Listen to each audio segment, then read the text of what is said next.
Welcome back to Autoimmune Adventures. Today we're doing something a little different. We're talking about holiday traditions. But before we share any of ours, we wanted to name something real. The holiday season can be really tricky when you're living with autoimmune and chronic illness. What used to feel fun and effortless can suddenly take more energy than we have. The travel, the cooking, the lights, the late nights. Sometimes it feels like the whole world is sprinting while our bodies just want us to slow down. And that's okay. It really is. We're allowed to adjust. We're allowed to simplify, and we're allowed to choose rest, even while everyone else is choosing hustle. There is one thing that we've learned both personally and through our autoimmune community is that traditions can actually help anchor us during the season, and they help us recenter. They remind us that joy is still possible, even if the bells and whistles of the holidays look differently than they used to. Exactly. Traditions don't have to be big and elaborate. Sometimes they are smaller and softer and quieter as our lives change.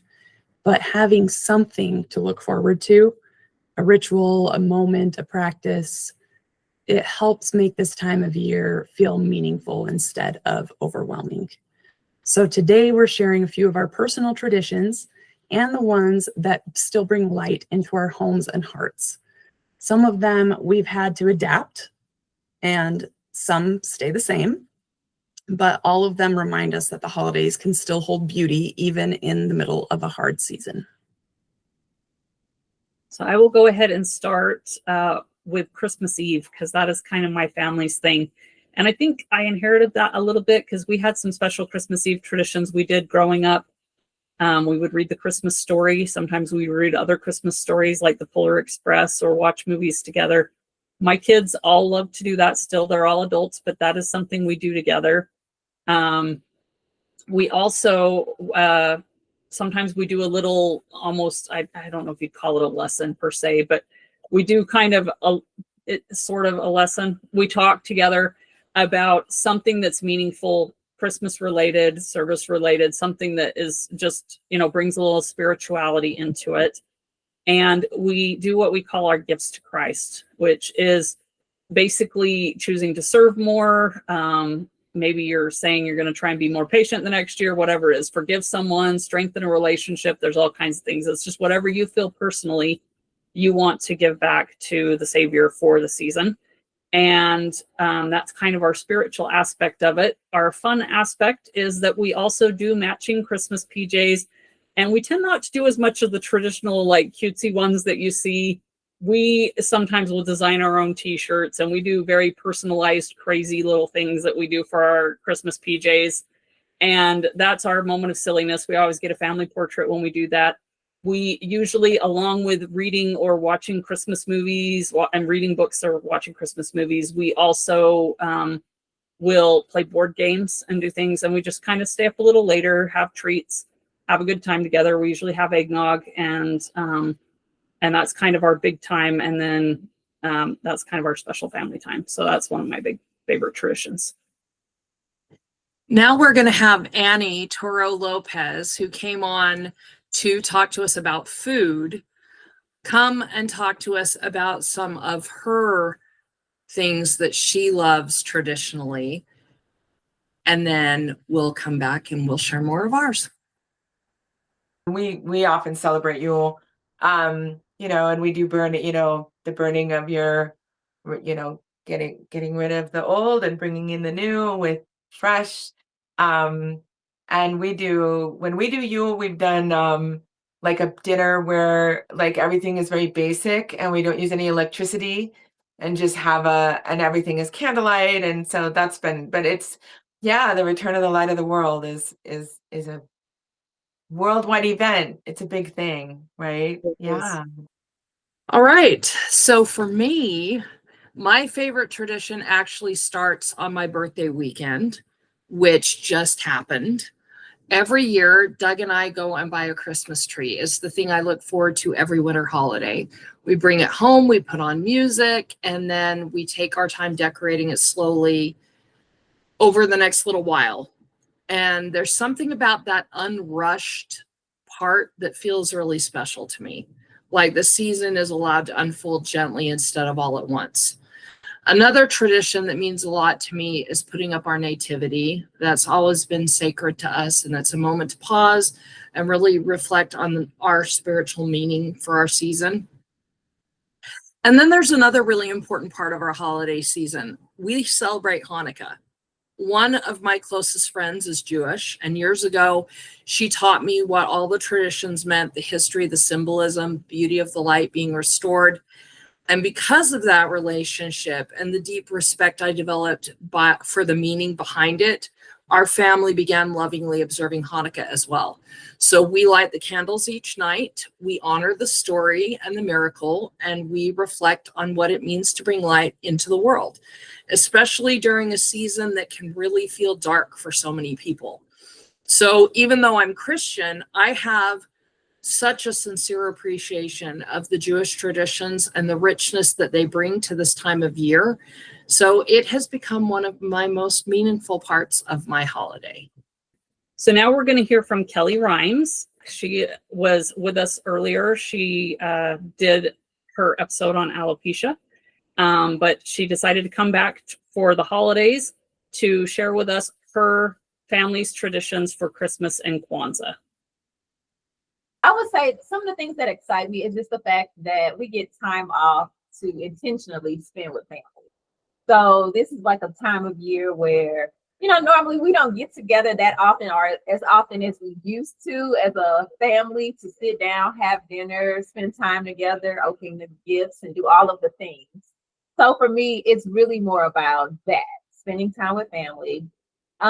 We also celebrate Kwanzaa. So that week after Christmas is just the whole traditional celebration where we light our candles, say our Kwanzaa affirmations and sayings, and we still give gifts as well. So it's just a happy time of year.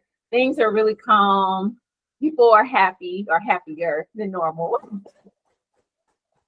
That's what really makes it special to me. It's just, and then you're wrapping up the year. So you're getting ready for the next year. You're planning. I know we also set like our vision boards or our goals for the next year. I do it myself as well as with my boys. So they're 5 and 8. So they get to dream. They get to say, okay, I want to do this next year. And then we have the excitement of working towards that the entire year. So I think that's the great thing about the Christmas season. I think that's a very wonderful interactive version of like New Year's resolutions, I guess you could say. Like that's more hands-on. I like it. Exactly. And it's more realistic, So it's like, okay, I know I want to work on this. Even the kids are like, okay, I want to work on learning to cook.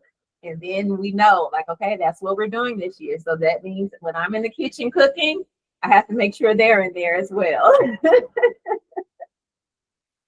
I love that so much. One of the things that I love the most about the holiday season is the focus on light in the darkness. So, Hanukkah has candles, Kwanzaa has candles, Advent has candles. And it's just this really beautiful focus in on finding the things that really matter, spending time with the people that really matter. Doing those boards, like I just mentioned.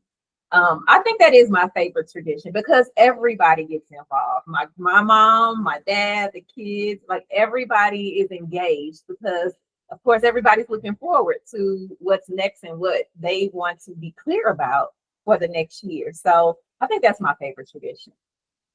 I love that so much. Thank you. I was going to say, for our listeners that might not be as familiar with Kwanzaa, do you want to give them a little overview of what Kwanzaa is and how you celebrate?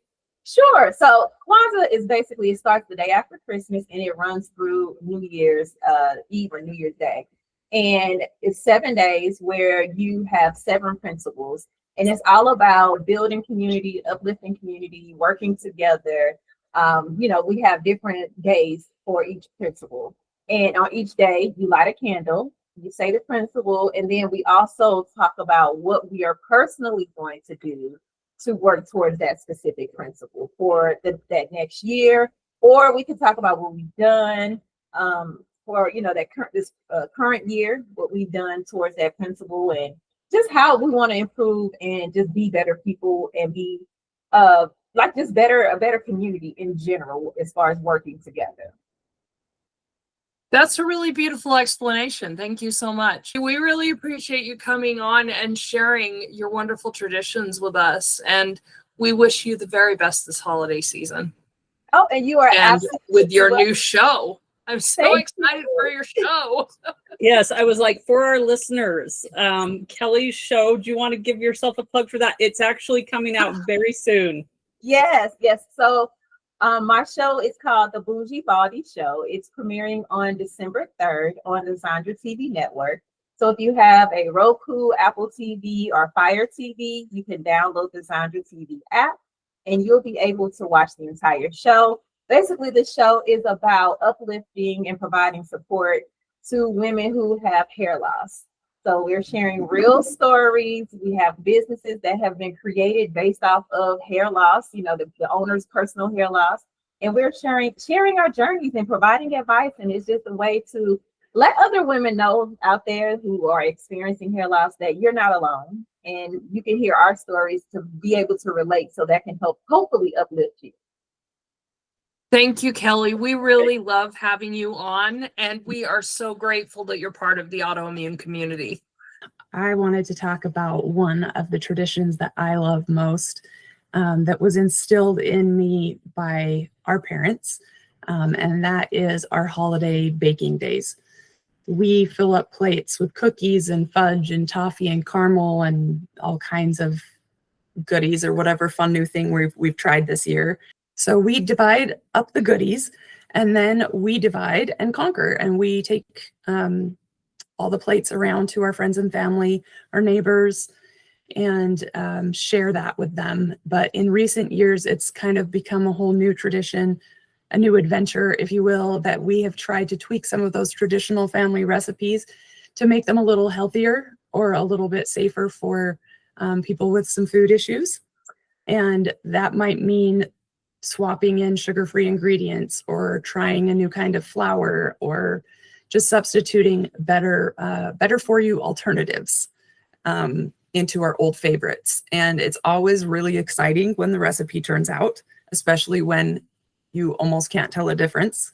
That's not always the case. Butter will always be butter. But we get really excited when we have found a way to take one of our traditional recipes that we love so much and make it a little healthier for us. So, and I think that our parents would approve. But it has become one of my favorite parts of the season, getting to keep that tradition, but adapt it in a way that is supportive of our health. And the other tradition that is the most meaningful to me is putting up my mom's nativity. It's a large nativity, and I received it from my mom shortly before she passed away. And I had nowhere to safely display it in my home with many children and many animals. And so my husband took it upon himself to build some beautiful shelves for me, specifically made for this nativity. And much like Stacy's experience putting up her nativity, I would also say that every year for me, it is a sacred experience, and it is a beautiful way to reconnect and to remember our parents during this season, and to appreciate each piece that my mom hand painted and the time and the love that she put into it. And we know that she did that for us as her children, and we know that she did that out of love for her Savior, Jesus Christ. And so the nativity is the most meaningful part of my season. Well, and one of the things that we had talked about before we did this episode is sometimes it's hard when we have loved ones we've lost, or things that have happened with people that are no longer in our lives. And sometimes traditions can actually be a beautiful way to help you reconnect the ones that have gone on before at the holiday season. And so you might not have noticed, but in one of our holiday episodes, I am wearing a little lapel pin on my shirt that I inherited from my mom. My mom used to love to collect Christmas pins.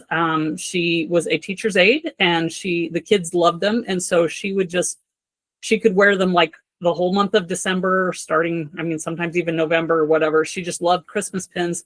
And it became a tradition for us to buy her, as we were older, we did stockings for our parents, and we would buy a Christmas pin for mom every year.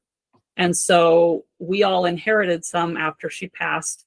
And I find that at Christmas, I was never really a pin or a brooch person before, but I find that at Christmas, I find ways and excuses to wear it because I feel like it ties me to my mom. I am wearing flannel today. I'm wearing my dad's flannel. That's the other thing that I do at Christmas time. I'm getting emotional. It's hot in Texas. It's still hot in Texas. But I wanted to wear this today because I felt like it fit with Christmas traditions. My dad would always wear his flannel shirt on Christmas morning. All of our Christmas pictures have dad in his flannel. And when he passed, we all got some of his flannel shirts. And so whether it's a Christmas pin or a flannel shirt, those are two of the little things that maybe wouldn't mean much to anybody else, but I feel like helped tie me to my parents at the holiday season. And at the holiday season, the thing that I do, and I'm going to be happy about this because this brings me such immense amounts of joy, and because I've already cried about the nativity and everything else, but I write poetry just like my father did. And every holiday, I write a Christmas poem. Or recently, I've written Christmas songs. And I love doing that. And I'm not going to talk too much about that right now because we actually have an episode where we're going to talk about music right before the holidays. But I love that there is something that I can do that allows me to feel that love that my parents had for me while they were here, and that I have no doubt in my mind is still very much a part of my life. So, from the Weeks family girls, we want to wish you the happiest of holidays. We hope that you are finding traditions that will fill your heart with joy, because we love hearing about how traditions can reflect something that we personally need, like we've talked about. There's this grounding light, a connection, and there's rest. And that's what traditions should do. They shouldn't wear us out. They shouldn't destroy us. They should lift us up and bring us peace and happiness at this time of year. And if you're listening and you're feeling like your holidays look a little differently now because of chronic illness, you're not alone. Like, honestly, we've had to adapt recipes. Alicia was talking about cooking, and obviously we've changed the cooking for all of us to make it healthier and more autoimmune friendly. But I've found in recent years, with some of the health issues I have, I've just cut some things out. I actually sat down with my kids and asked them, what is important to you? Because I want to keep the traditions that are important to my family, but I also minimized what I was doing because I just needed to do it for the sake of my health. And so it's okay to do that. You're not alone. You can change and you can adapt. You're allowed to choose traditions that support you and don't drain you. Absolutely. And one of my other favorites I have to throw in there because it reminded me, because Stacy's the one that instilled this in me years ago. One of my very favorite things is just to have a moment sitting in front of the Christmas tree in the dark. All you have is the lights from the tree. And usually I have a cup of hot cocoa in my hand and I listen to Christmas hymns. And it is simple. It's not difficult. It takes no energy on my part. It refuels me. It lifts me up. And it reminds me of all the goodness of the season. Just, putting your phone down and taking in the beauty of the season. That's all it really takes. So whatever way you celebrate, whatever holiday you celebrate, whatever pace you are moving at, we hope that you find a little bit of spark of holiday magic and a moment that makes it feel light for you. Remember that you are worthy of joy. Disease does not define your life, you do.